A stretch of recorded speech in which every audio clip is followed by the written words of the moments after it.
Hey, we're talking about the Marvels. Up next on Geek Out SA. Do not attempt to adjust your YouTube video. We control the stream.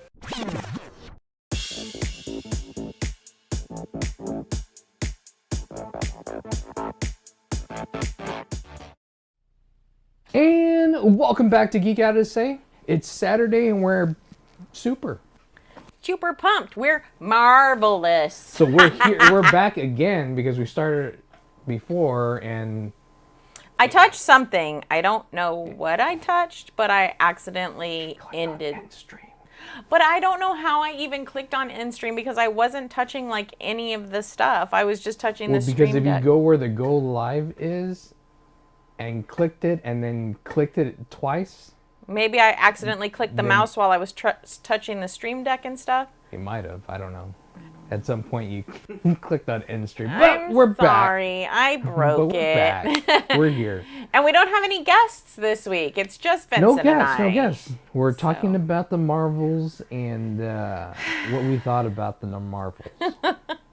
Are we sure we have to talk about this? Because I wasn't too pleased. So, yeah, I don't know how much people want to hear us rant. Just kidding. Y'all all want to hear us rant. It's your favorite thing. And we know you all hated the Marvels too, didn't you? Because they didn't do so well at the box office. No, they didn't. It's one of the worst MCU openings of all time. You told me it was even worse than Morbius, which I was super shocked. And I liked But Morbius isn't even the MCU, right? Or is it? Oh, no, Is it because part it's of a the MCU? Spider-Man. It's No, it's a Spider-Man, Spider-Man. Yeah, okay. So, yeah, it's not an MCU. So I guess this was the absolute worst. Like, even worse than the first Captain Marvel. Because the first Captain Marvel didn't do great. It didn't do great, but it did better than this. Right. And I think this movie could have been great. Well, they needed to have made a lot of changes to it if they wanted it to be great. I mean, pretty much from the get-go, they lost me. We needed way more introduction to the characters other than what we have. This movie was not a standalone movie. Right. It relies on you having seen Rambo in Scarlet Witch, having understood who Rambo was in Scarlet Witch, remembering that she got her powers, and then having watched the whole series of Miss Marvel with Kamala so that you understood about her bracelet and where she got her powers for. They mentioned it a little bit in the movie. Like, you do get a little bit. Rambo says, yeah. It's not enough, though. It's not enough if you haven't watched all the things, right?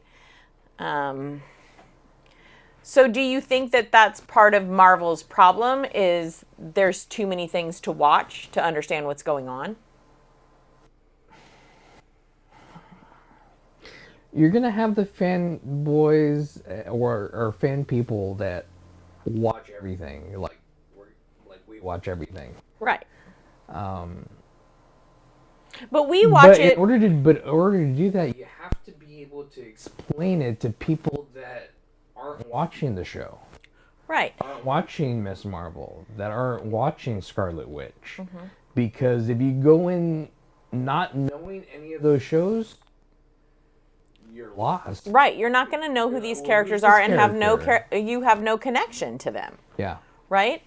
And I was wondering, and I didn't look this up, but now I just thought about it now that we were talking about it. I know that I heard people say that they didn't like the Doctor Strange, the most recent Doctor Strange, because again, you had to have watched like the What If series and some of the other series to understand. And then I don't think so. I don't think you needed that for that. Yeah, it kind of helped. Right? It helps you understand some of it, but it doesn't necessarily help you sorry. It doesn't necessarily help you understand what's going on in the background. It's its own self-contained thing. Yeah. I mean, it's its own self-contained thing It better just, it than just, this was. But it just throws it throws out the homages to the what ifs and what stuff. ifs and whatnot. I don't know, maybe. And Scarlet Witch. I know one of the problems is, Marvel and Disney specifically has all of these problems in the past, let's say, with questionable things that are like potentially racist, that are potentially chauvinistic, right? So they're trying to make up for that by making this female forward movie. And so now you have females in every role, plus the antagonist. So you have all the protagonists and the antagonist are females. Right. Then you have all of these people of color, right? Because you have Kamala and you have Rambo, right? And even the antagonist is a person of color. And so now you get all of these fanboys, because it's predominantly boy. Let's just be honest. It's predominantly boys, right? We have Dr. Beardenstein. So Captain Marvel was made over $1 billion. Yes, it did make over $1 billion, but that compared to what they spent on it, yeah, and it's not. It's just not enough. Yeah, it's not enough. I think though those of us that watch everything are free and far between. It's hard for someone who is new to this and has to do homework just to watch the movie, and average fans don't want to do that. No, they don't want to do that. I would agree with that. They don't. They don't want to have to have watched several movies and several series to know where we're at, right?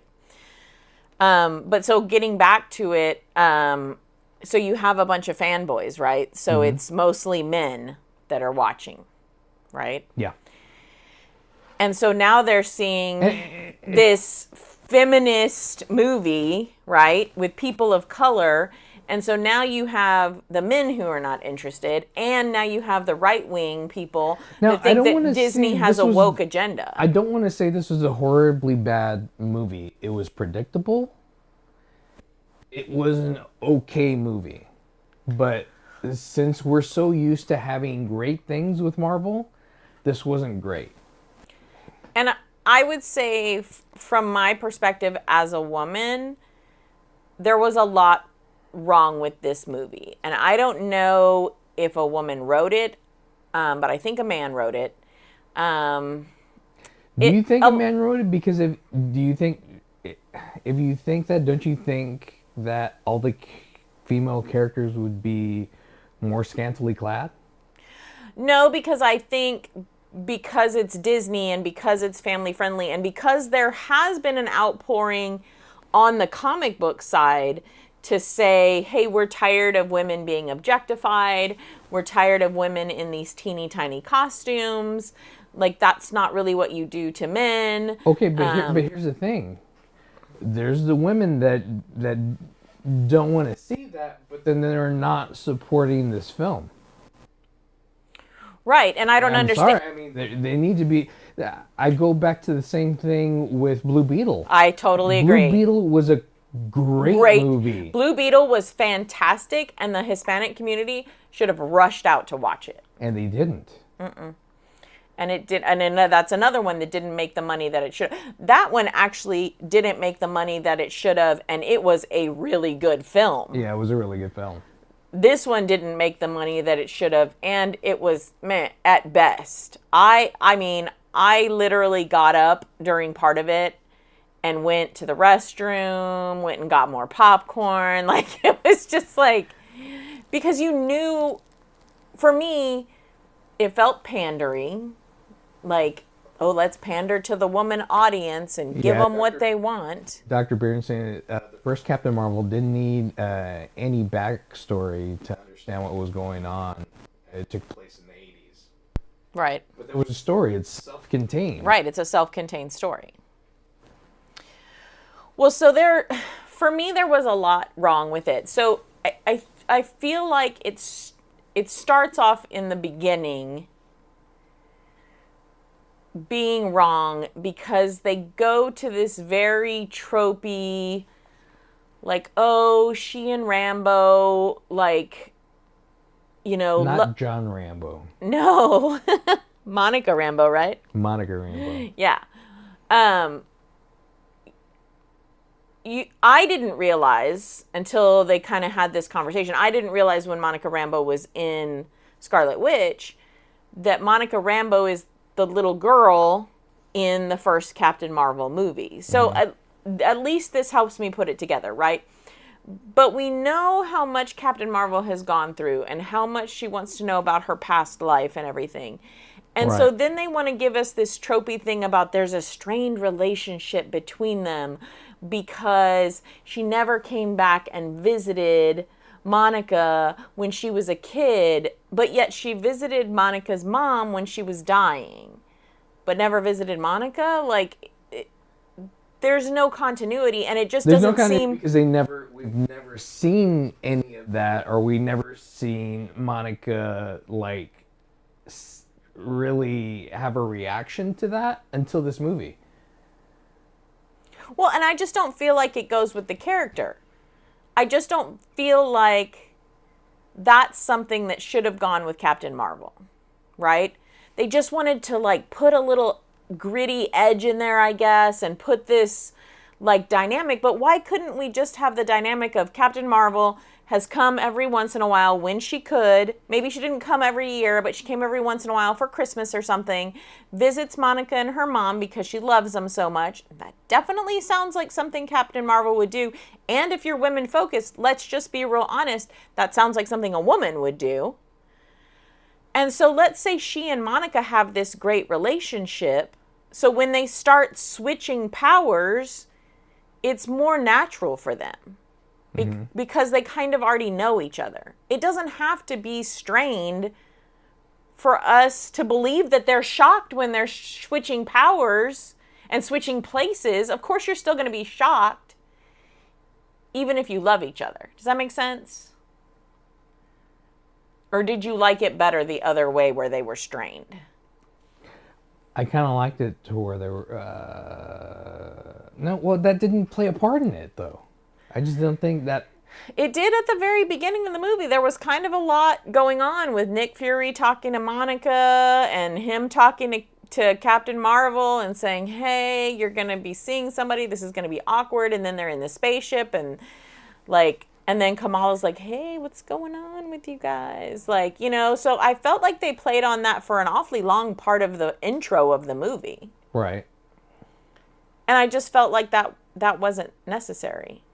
And it wasn't good story. I didn't think it was good story writing that stayed. They made Rambo feel like an angsty kid. Right, like a spoiled child. Right? And like, oh, you didn't come visit me when I was a kid, which I still don't buy that she wouldn't have come to visit her as a kid. But anyway, that set the tone for me of the movie. And once they set that tone, I was like, I was already disinterested because I just didn't feel like that's what Captain Marvel would have done. Right. So I think that like kind of turned me off from the get-go. And then we see, I liked some of the beginning parts with Kamala because if you watched her show, which we did, then you see that she's totally in love with Captain Marvel. She wants to meet Captain Marvel. And they give us a good part in the intro where she's writing and drawing her things and she's in love with Captain Marvel, right? So we get a little of that self-contained without having to watch her. Are you still stuck on this screen? What? Oh, you switched it up a little bit? I did. Okay. I did. Am I not switching it good Well, enough? no. It was a little focus, but I'm getting a little delay on this, so... Oh. Well, I get to where I'm talking, and sometimes I forget to switch, so I'm sorry. Yeah, I know. I'm sorry. I'm trying to practice being the producer and talking, and I get really passionate about... We need a producer. Yeah. And I tend So to get... out on the airways, if y'all are in if anybody in San wanna- Antonio wants to come help us produce, it'd be easier. And I get really passionate about these female-forward productions because I'm a girl, and because I'm a girl who grew up always wanting to be a boy, because a lot of the geek culture is male-focused for the stronger characters, right? Well, you had Wonder Woman. Yeah, and I had Linda Carter, Wonder Woman. Yeah. So that wasn't bad. But my dad just thought she was super hot, so that was kind of weird and icky. No, you know, when your parents think somebody's hot, you're like, ew, gross. So I thought they did a better job with Kamala, like kind of introducing her and keeping her on track of being that goofy kid or whatever. Right. So I thought that was better, at least. And at least that was believable, and it stuck with who she was, right? I mean, I liked her character the most in the movie. Yeah, and I would agree on that. I also... But am again, trying to for look. that, you would need to have seen Miss Marvel. Right, to understand who she was and have seen her go through all of that. Yeah. I think that makes her even more likable, right? She might just seem like a ditzy kid if you just saw this. Right. Right? So you might not know. Because you don't see that whole journey of how she came to that. Right, right. Which is Is important. important. To It is her important. story, yeah. Okay, and you might disagree with me on this point, because this is another from a girl's perspective. Okay. This is my point, okay? So, if you've watched the trailer, you know that they are switching places when they use their powers, right? Right. So they're shocked and surprised, and things are not going well because you're in this fight, and then you're in this fight, and then you're in this fight, and then you're in this, you know, right? So it's not going well. So they end up on Captain Marvel's spaceship together, and they decide that they're going to practice with their powers. So for me, this turned into, and excuse me, but it turned into like kind of, how do I say this? Being nice. I can't say it nicely. Okay, it turned into kind of like porno girls sleepover, like let's get some pillows and hit each other kind of thing. It's like everybody's grinning at each other and smiling, and they're throwing the ball up and they're catching it. And But it's a throwback to the 80s montage, I think. okay, but you can have a montage. And if it was, let's say it's Iron Man and Captain America and Thor, okay? Right. Are they on the spaceship throwing a ball together, giggling? Yeah, but they're not all linked. But let's just pretend like they're swapping every time they do something. Something's making them swap, okay? We're just pretending, okay? So they're swapping places. They're probably like swapping places and shooting a target, swapping places and throwing the hammer, swapping places and throwing the But they're not even to the point where they're in sync to be able to do that. That's why they're playing with the ball. So you can't admit that if it was men, they wouldn't be giggling and playing with a ball in their pajamas. Yes or no? If it's men, They wouldn't be giggling. No. right, they're not giggling Well- in their jammies throwing a ball. And I get that there's comedy in the MCU. That's a backbone of the MCU. I get that. I get that. I don't know. It just seemed so pandery and so contrived. Like that whole scene, that was it. And then I was done. So do you think they were trying to bring in the Barbie crowd with that? Yeah, I think they were trying to do something, and they thought, oh, girls are going to like this. Girls like want to do each other's nails and like have a sleepover and braid each other's hair and just like be so cute all the time. Okay, that's not what we want. Not all the time. Okay, if Barbie's doing it, That's great. Okay. And also Barbie took kind of a journey and found herself. I felt like Barbie was deeper than this. You know what I mean? Or maybe you don't know what I mean, because maybe you don't see it the same way. But that was how I saw it. That's not how I looked at it at all. But I didn't analyze that aspect of it. I mean, I guess just as soon as I saw it, it like turned me off. And I was like, and I'm done. So done. And then the other thing that really made me done, and this doesn't just happen in the Marvels. This has been happening in movies a lot. And I get that sometimes you have to lead the audience to where you're going, right? Right. But I don't think we're all as stupid as they think we are. And I think sometimes it's nice to have a surprise. You don't have to beat us over the head with the plot line for us to get the end result of the plot line. Does that make sense? You don't. You don't need that. Maybe there's people that did. I mean, why does Shakespeare say things 3 times in his plays? Well, because Shakespeare is hard as hell to understand. Let's just be honest. Yeah, but in the day, but in his time frame, yes, I know. They understood it, his but time frame. Not everybody necessarily has the attention span to be able to do that, and more so, people don't have the attention span to be able to do that. So you got to explain it 3 times, just like Shakespeare did. But don't you think that it's nice, even for the people who need it explained, let's say 2 or 3 times, to get that that's I think they need it explained 2 or 3 times to get that that's coming, because they can't inference that it's coming.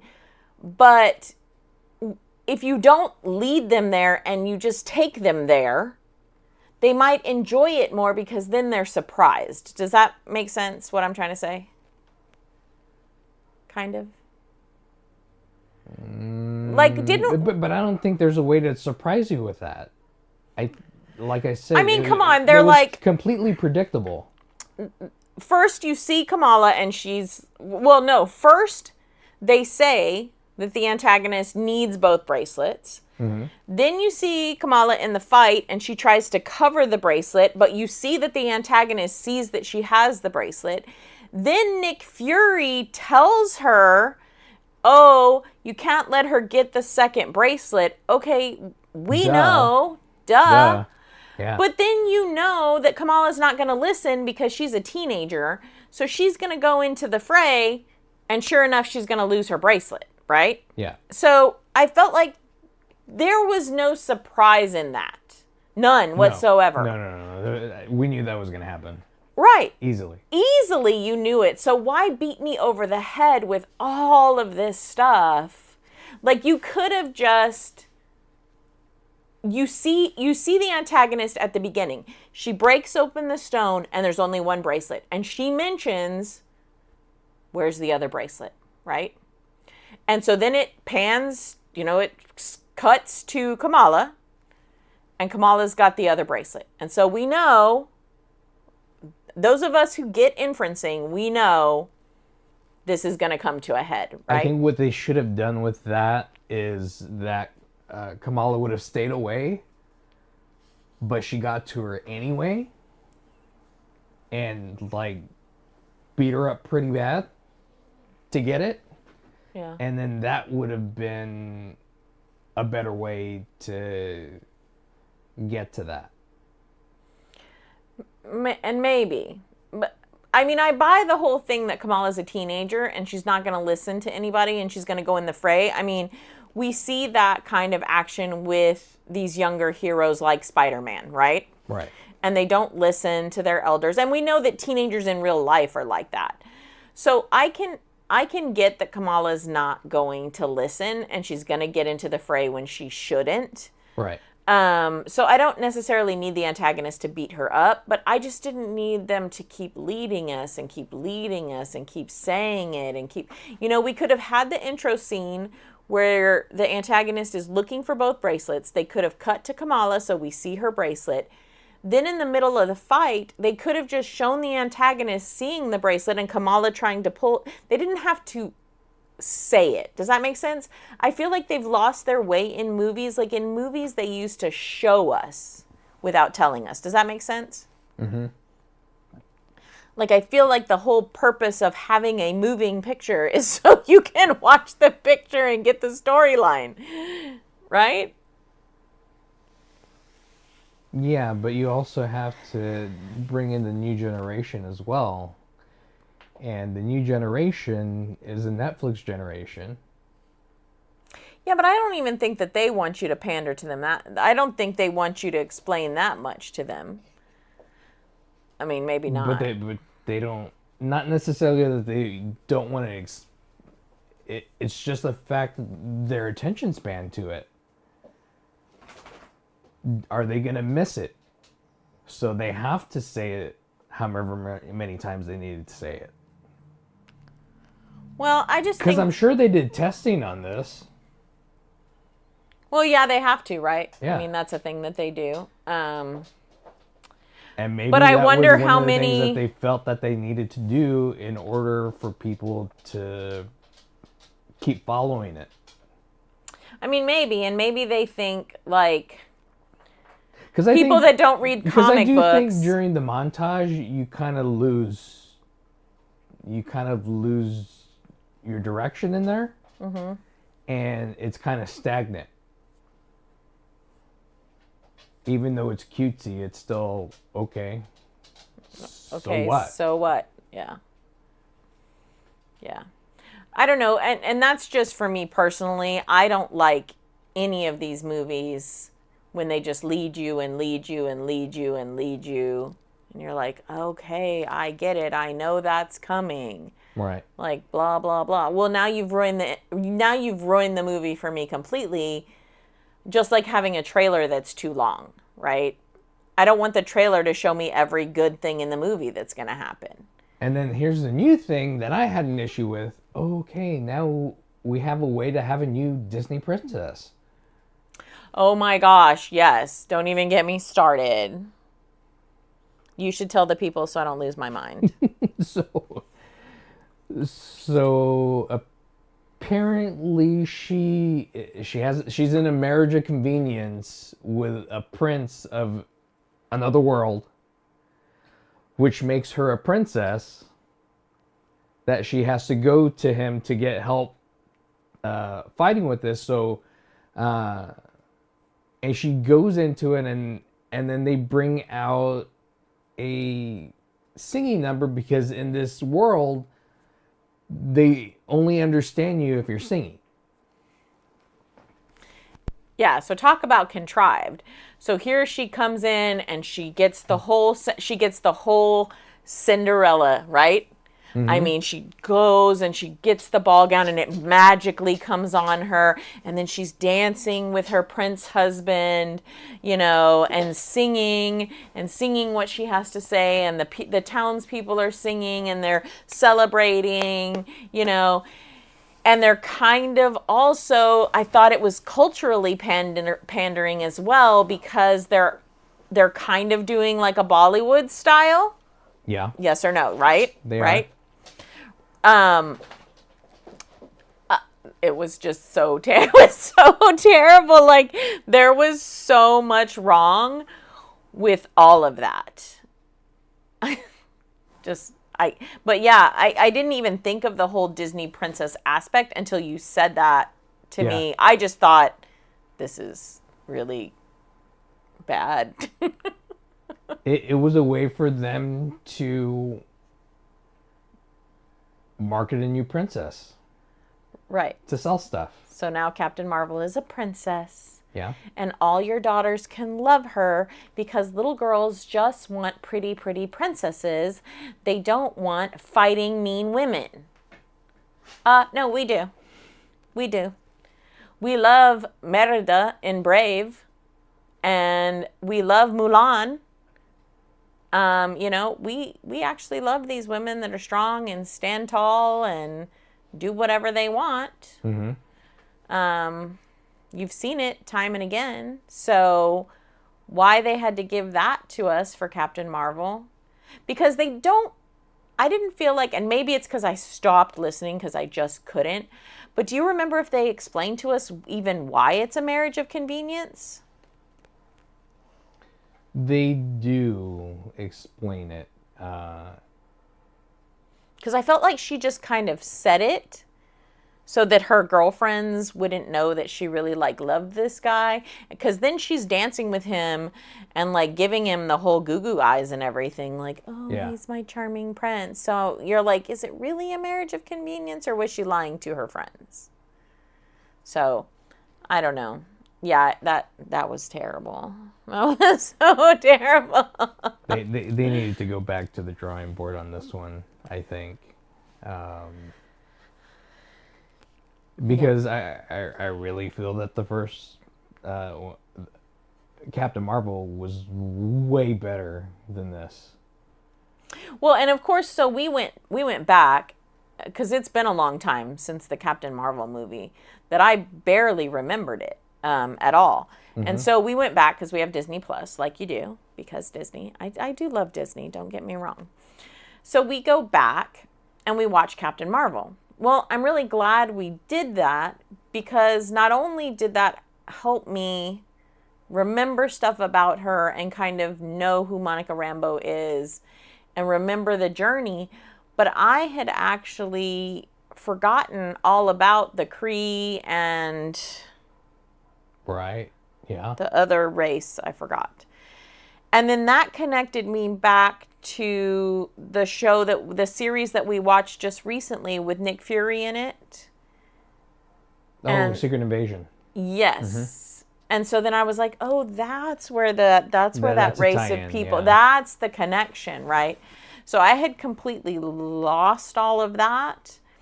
So it was nice to kind of come back and see that, and to then see those, and I've just completely blanked and I can't remember what that race of people is called, but the green ones that can shapeshift and become anybody else.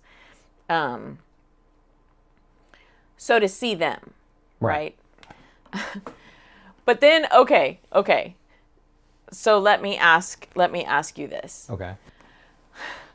So then, basically, Monica, they've done all this fighting, right? Because Captain Marvel, like, destroyed the planet, just did all this stuff, right? That was so terrible and messed up the Kree forever. And now the Kree are on this journey and this vendetta or whatever. And they've gone through all of this stuff. And then Monica's like, well, you know, you could just do this little thing. And I don't want to spoil it for everybody if they haven't watched it. But she's like, you can just basically do this one little basic thing and everything's all better. Seriously? I just solved the whole thing and fixed everything. Yeah. You could have said that at the beginning of the movie. Yeah. Okay? And then we would not have even had this problem. Because they don't really explain her powers. Right. And you don't know I mean, you know that she's like out there, right? You know that she's one of those superheroes that is ridiculously powered, got godlike powers, kind of like Superman, right? It's just a ridiculous amount of power that no superhero should have. So we know that Captain Marvel's like that. But also, I don't think you know the extent of what she's like.